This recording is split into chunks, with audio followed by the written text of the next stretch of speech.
Hi, this is Sandy Parker, and welcome to Crafting for Almost Everyone. So today we're going to make our first thank you card for giving thanks for Thanksgiving. That's a lot of thanks. Anyway, what we're going to be doing today is making some cards that are three-dimensional. They're made out of napkins, and I've seen this done with a lot of different techniques, and I used the techniques that other people had shown me, and frankly I thought the system I used in the 1970s, yes I said 70s, worked best for me. And the way that worked was you take a 5x5 inch cardstock.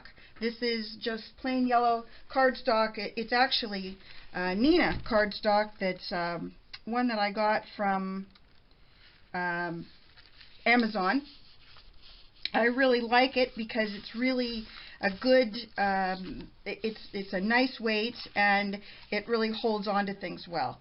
And what you want to do, I covered this with some of this just cheap glue, and the edges are getting a little dry from being out, so I'm going to put a little bit more glue on it.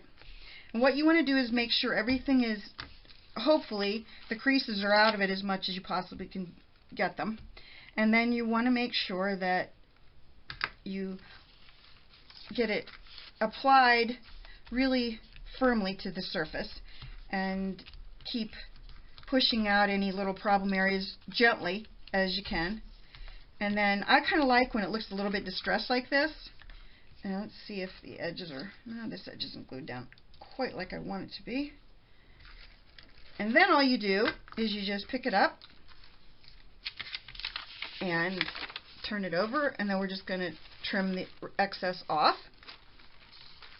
That was so much simpler than the system that I watched other people do, and that system was you put down a piece of cardstock, and then you put a piece of cling wrap on top of that. Then you put the napkin on top of the cling wrap. Then you put another piece of paper on top of that. I think I missed a paper along the way. But there was so many pieces of, there's so many layers to that, and it just wasn't working well for me.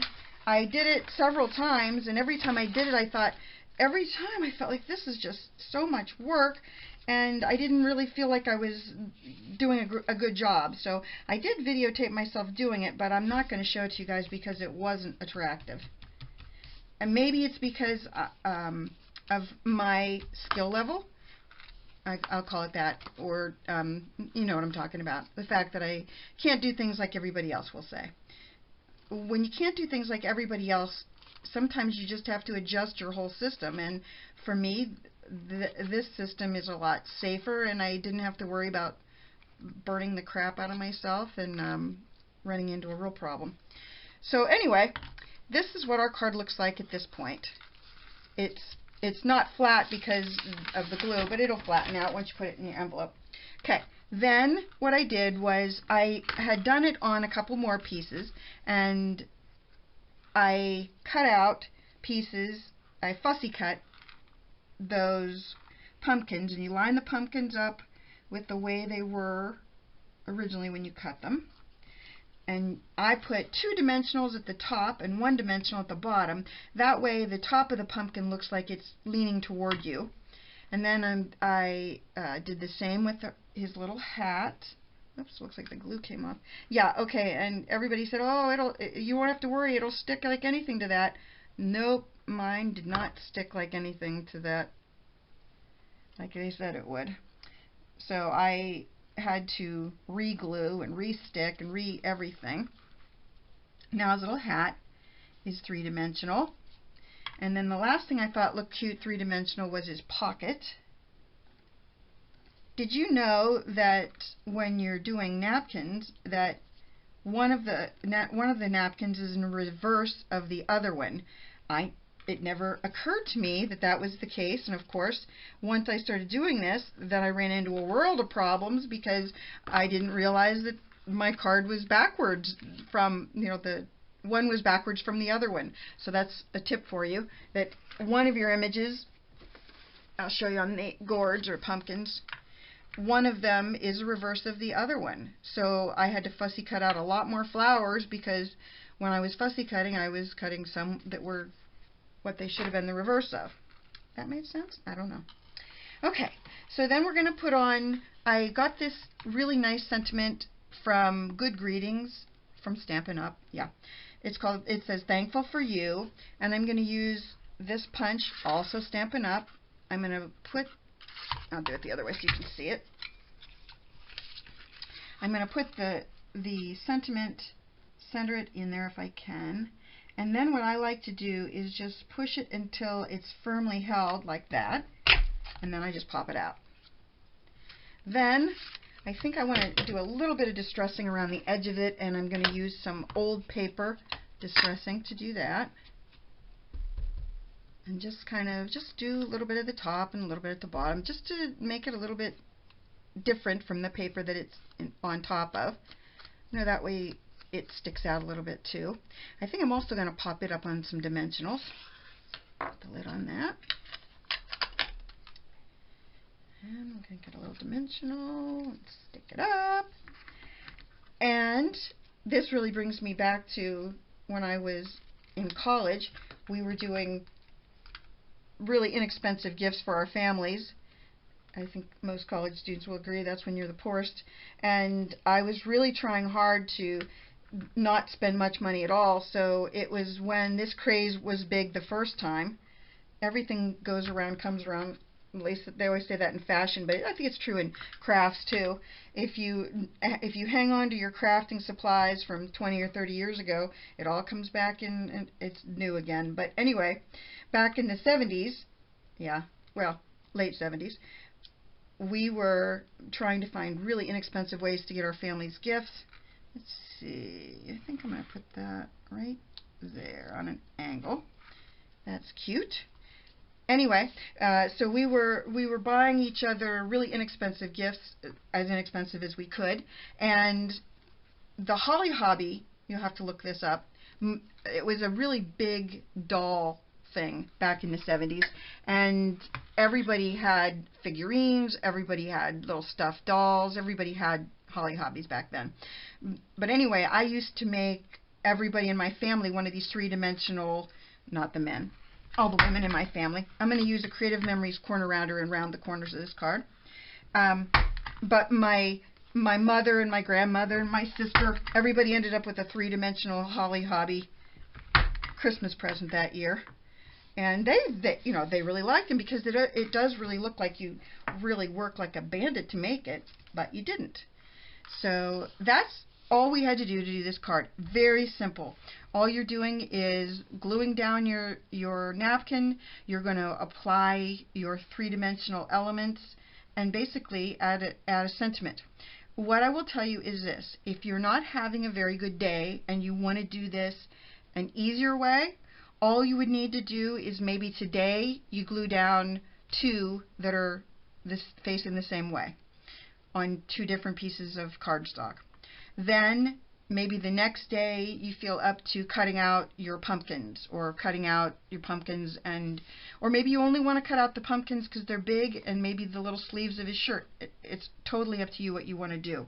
But it can be a process over a few days that you do this card, and then you'll really feel like you accomplished something, because at the end of that time frame you've got a really cute card and everybody thinks you really worked hard to make it, and it wasn't hard at all.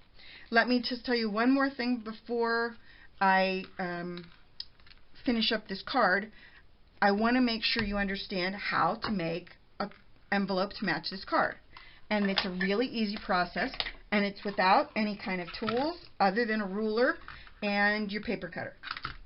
So I have this cardstock that I really liked. I thought it was it didn't go exactly, but I liked the way it looked, very elegant.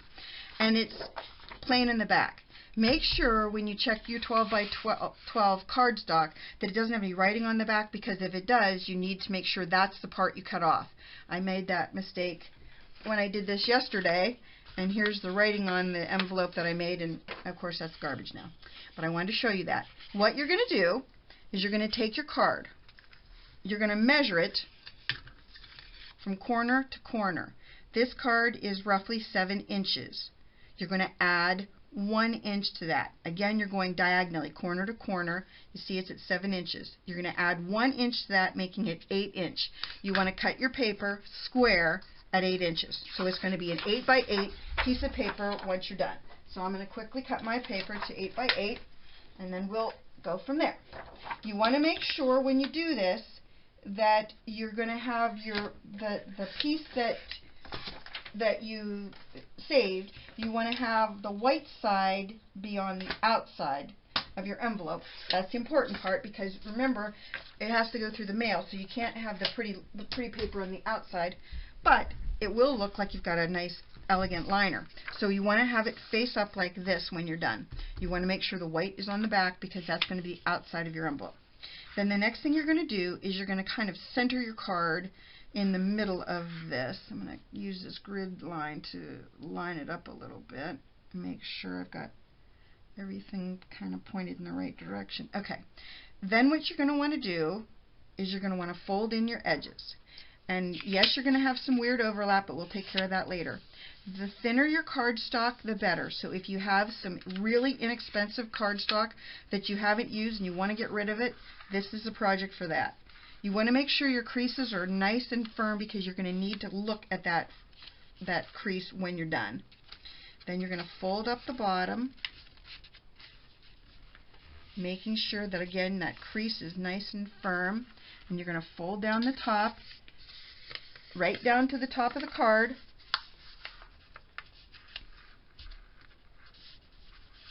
You want to leave just a little bit of give room at the top and on one side, just a little bit, just to make sure that you can slide the card in and out. Now you're going to pull the card back out and open your card back, or your cardstock back up. Then hopefully you can see those marks, the lines that we cut. There's a vertical line right here and a horizontal line right here. On each corner, you're going to want to cut those out, because we don't need that. It's going to make our envelope wonky. That's a good word for it, wonky, if we leave it in there. So we're going to get rid of that on all 4 sides.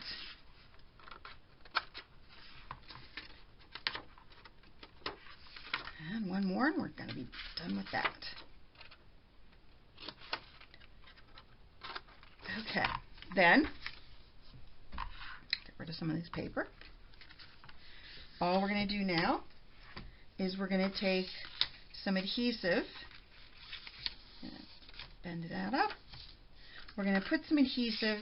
I like to run my adhesive along the edge of the, we'll call it the sides, the bottom sides, because those, you know that those are going to be on this white piece. So you're going to put that one on that piece, and you're going to fold this over like that.